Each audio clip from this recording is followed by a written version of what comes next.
Ladies and gentlemen, time travel conspiracies have been around literally for hundreds of years. But the most recent phenomenon, just in the last 20 years, has to do with Canada and has pretty well not say been debunked. But the person in question that's supposed to be a time traveler could be a vintage hockey fan. Today we're going to be talking about the curious case of the time traveling hipster.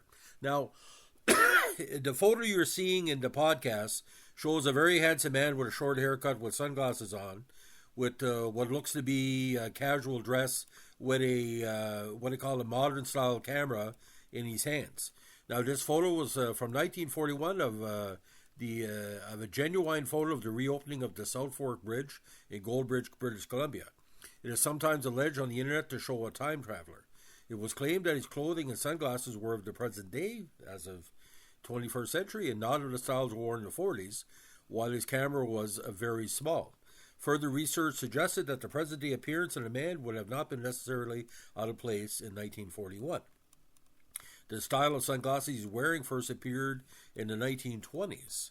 On first glance, the man is taken by many to be wearing a printed T-shirt, but on closer inspection, it seems to be a sweater with a sewn-on emblem, the kind of clothing often worn by sports teams of the period.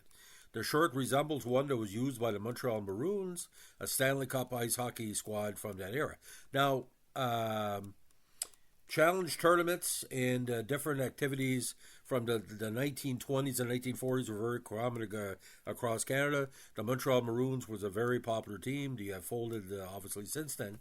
But at one point, they were sharing a rink or a region with the Montreal Canadiens, and the Maroons, again, in the 1920s and 30s, were a very popular squad.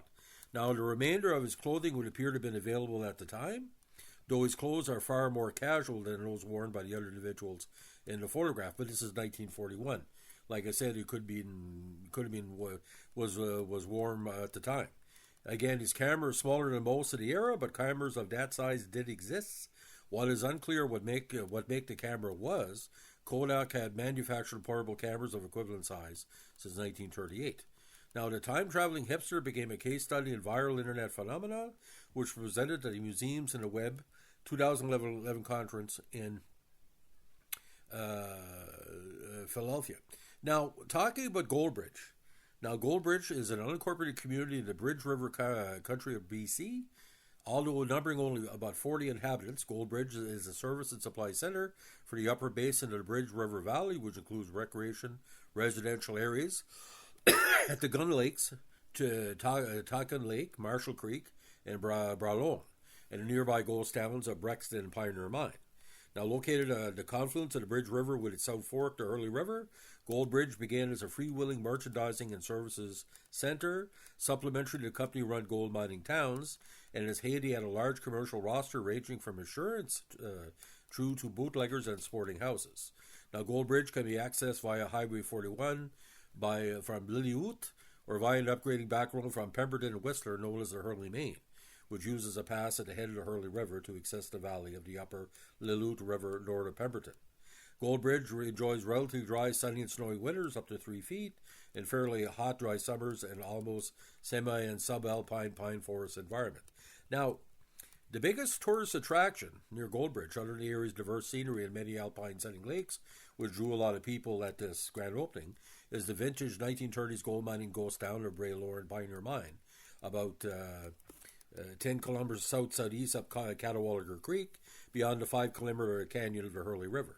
At one time, not only the largest town in the regional district and one of the few places in BC to prosper during the Great Depression, Bralorne was also the richest gold mine in Canada's history and had the third deepest shaft in the world.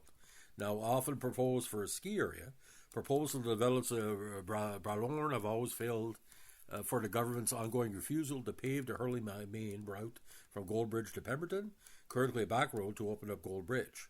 Bralorne and the Bridge River Lakes and his new provincial park to the coast via Whistler, BC, and Greater Vancouver.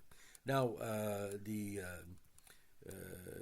Goldbridge School, again, had attendance of only 5 in 2016, and is only the school in the Bridge River Valley. So this was a very important tourism area, very beautiful part of BC. But to think that something weird was going on It's more in the eye of the beholder. Now, the sure it's a little bit out of place, and I don't think many Americans would even know anything about the Montreal Maroons to begin with. So it's a type of thing that would freak out a lot of people. Now, the image again was first made available to the public in 2004 when it was featured in our Brarlord Pioneer Museum's exhibit "Their Past Lives Here." The photograph was taken in '41 again at the opening of the South Fork Bridge, and the museum digitized and placed online the collection.